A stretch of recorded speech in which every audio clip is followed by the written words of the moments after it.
Olá pessoal, tudo bem? Vou gravar para vocês hoje uma aula especial que fala sobre vetores, grandezas vetoriais, que é uma parte da física muito importante. A maior parte da física ela é vetorial, então a gente precisa saber lidar com os vetores, trabalhar com vetores, para a gente poder dar conta dessas partes, né? Como cinemática vetorial, lei de Coulomb, dinâmica de uma forma geral, lei de Newton, e enfim, uma série de outros assuntos aí que vão depender, né, do nosso saber em relação ao uso dessa ferramenta que é chamada vetores. Então vamos lá, vamos começar entendendo por que os vetores existem, né? Então olha só, grandeza é tudo que a gente pode medir, né? Vocês já sabem, e as medidas são expressas por uma unidade. Só que tem grandezas chamadas grandezas escalares que só admitem valor. Quer dizer, para que a gente possa representá-las, a gente só precisa de um valor. Como, por exemplo, o tempo. Né? Se eu falo para você que agora são 11 horas, ninguém vai perguntar para mim se são 11 horas para a direita ou para a esquerda. Só o valor basta para você entender. A massa também segue essa mesma ideia. Né? Você vai numa padaria, compra 500 gramas de presunto, né? Também não precisa que você complemente essa informação. Você falou 500 gramas, a pessoa entende o que é, não precisa de mais nenhuma informação, certo?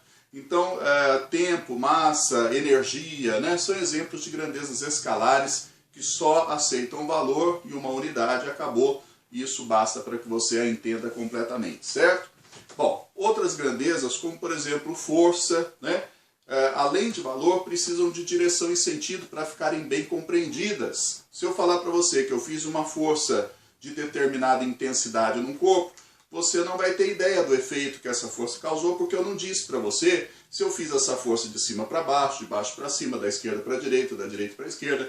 Então, para que a força fique bem entendida, ela tem que ter, além de valor, né, que a gente chama também de módulo, direção e sentido. Então, força é uma grandeza vetorial. Certinho? Quem mais é vetorial? Bem, velocidade é vetorial. Sim, velocidade é vetorial porque você fala que um avião passou a 800 km por hora, mas eu posso perguntar para você, mas ele estava indo para norte, sul, leste, oeste, para direita, para esquerda, enfim, né? Aceleração, né? Quando a gente fala, por exemplo, da aceleração da gravidade, ela só fica bem compreendida quando você dá o módulo, né, que aqui na Terra é aproximadamente 10 metros por segundo ao quadrado, a direção, que é vertical, e o sentido, que é para baixo. Né? Aliás, falando nisso, vamos deixar bem clara a diferença de direção e sentido. Duas retas paralelas têm a mesma direção, certo? E se você colocar uma setinha, elas passam a ter sentido também. A direção é horizontal, vertical, o sentido é para a direita, para a esquerda, para cima, para baixo, certo? Essas duas retas aqui, por exemplo, ó, tem a mesma direção, tá? Mas se eu fizer assim, elas continuam tendo a mesma direção, mas agora tem sentidos, e esses sentidos são contrários, tá? Então, sentido é a setinha, né? Podemos dizer assim. Bem, então vamos lá. Como é que nós vamos representar uma grandeza vetorial, sendo que ela precisa ter valor, direção e sentido? Ela precisa ter esses três atributos, certo? Para que a gente represente, nós vamos usar um vetor. O vetor nada mais é que um segmento de reta orientado, uma flecha. Tá? Aqui você tem, né, pelo tamanho do vetor, ele vai ter um significado, né, que é o módulo, o valor. O valor, ele é proporcional ao tamanho do vetor. Então aqui eu tenho, olhando para o tamanho, o módulo do vetor. Né? Por exemplo, esse vetor aqui que eu fiz representa uma força de 100. Né? Força a gente mede em newtons, 100 newtons. Esse vetor aqui, que tem o dobro do comprimento, ele vai representar uma força de 200 newtons. Tá certo? Muito bem. A direção é o próprio segmento. Né? Então, eu olhando o segmento, eu tenho a direção do vetor e o sentido, eu vou olhar para a setinha. Sentido Por exemplo, esse vetor aqui ele é horizontal, sentido para a direita. Esse também tem a direção horizontal e sentido para a direita. Então esses dois vetores só são diferentes em módulo, em valor. Certo? Beleza? Muito bem. Então agora nós vamos ver como somar vetores. Será que somar vetores é a mesma coisa que somar valores? Bem, somente num caso isso é verdade. Ó, soma de vetores. Primeiro caso, o ângulo entre os vetores é 0 grau.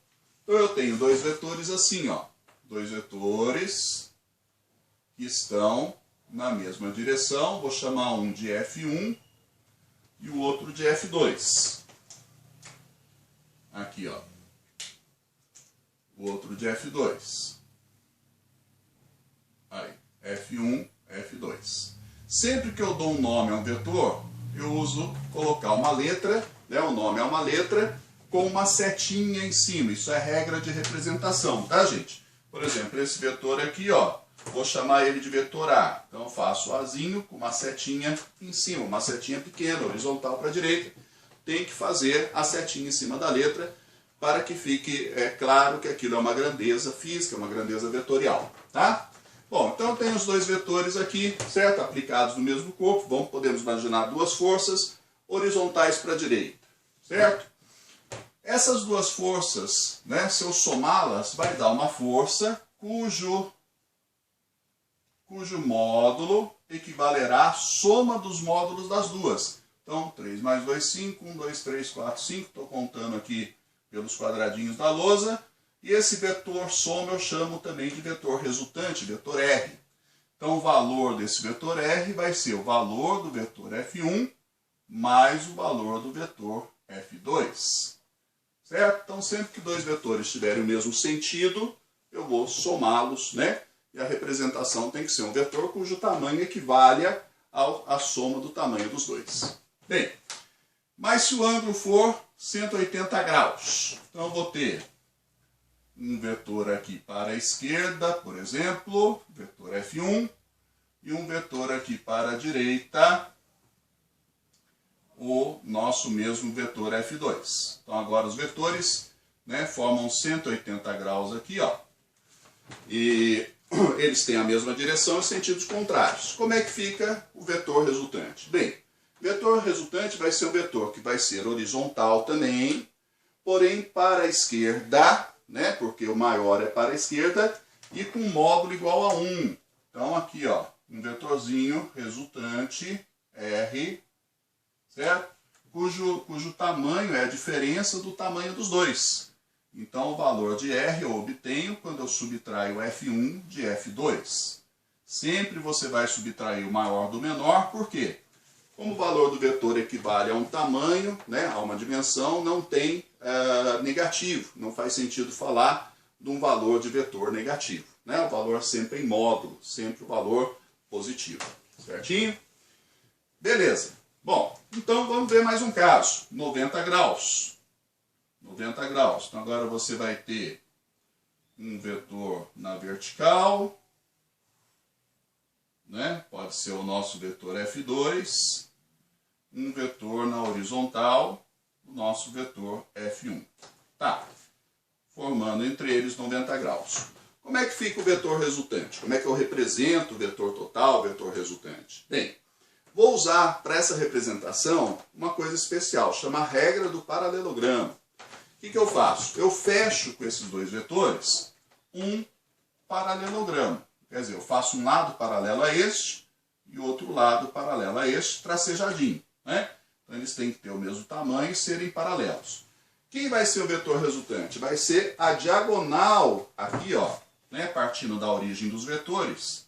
Esse vetor é o vetor R, né? Que vai ser a diagonal desse paralelogramo. Tem que partir aqui da origem dos vetores. Todo vetor tem origem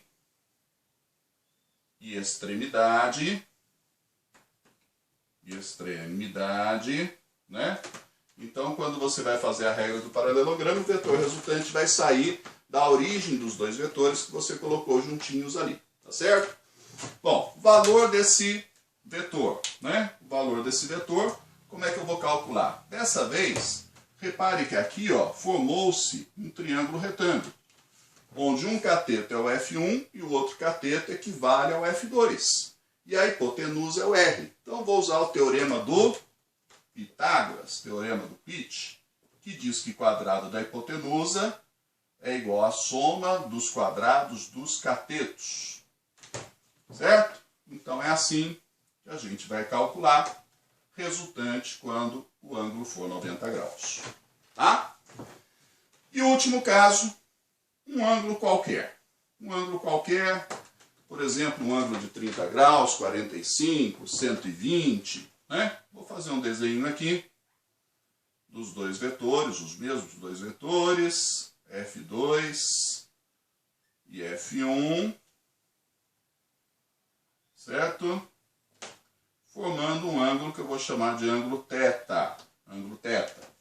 Tá, vamos desenhar a resultante usando a regra do paralelogramo? Então vamos lá, ó. Vou fechar aqui, um lado paralelo a este, do mesmo tamanho, né?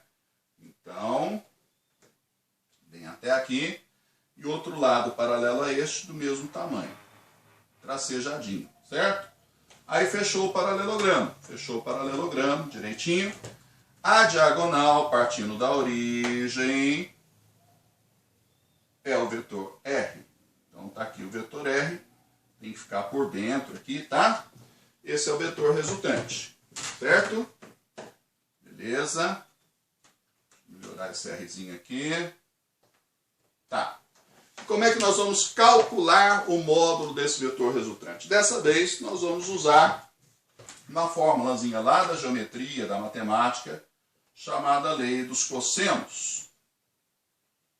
Que é assim: quadrado da resultante igual ao quadrado de F1 mais quadrado de F2, certo?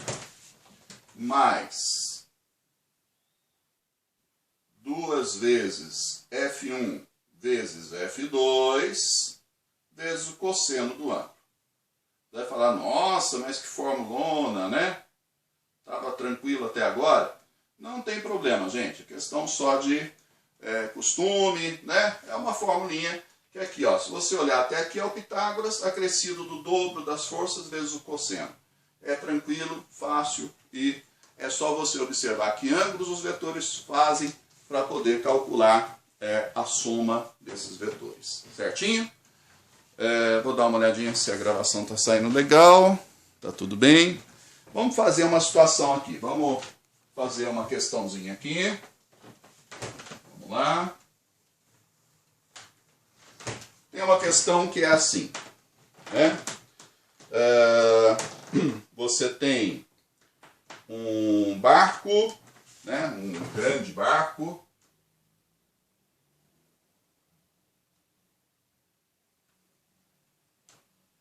Navio sendo puxado por 2 rebocadores, certo? Um rebocador A,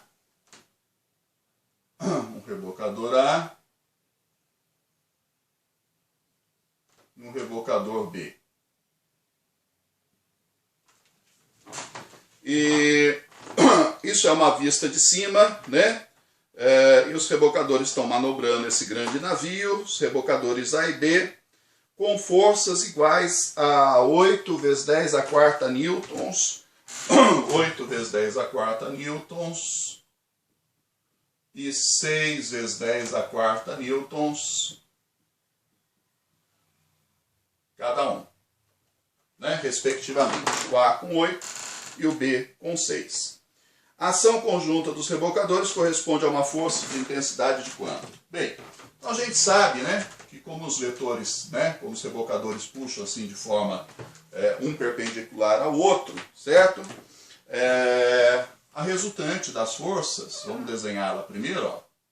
Regra do paralelogramo, diagonal, tá aqui a resultante, né? E como é 90 graus, nós vamos calcular usando o teorema de Pitágoras. R ao quadrado igual a força de A ao quadrado mais a força de B ao quadrado. Certinho? Então vai ficar 8 vezes 10 à quarta ao quadrado, mais 6 vezes 10 à quarta ao quadrado, o que dá, lembra do triângulo pitagórico, 6, 8, 10, né? Então aqui vai ter que dar 10 vezes 10 à quarta newtons. Fazendo essa continha, 10 vezes 10 à quarta newtons. Tá? Você tem que tirar a raiz quadrada no final. Vai dar 64 com 36, 100, raiz de 100, 10. 10 oitava, raiz de 10 oitava, 10 à quarta. Então, 10 vezes 10 à quarta newtons é a força total que os rebocadores vão fazer para arrastar esse navio. Certinho, gente? Bom, então tá aí, né, nossa teoria, nosso início, para nós começarmos a trabalhar com vetores nas situações dentro do estudo da mecânica, dentro da física, né? E a gente vai desenvolvendo essa ferramenta com bastante cuidado, com bastante carinho, porque ela vai ser fundamental para nós. Grande abraço para todos e até a próxima.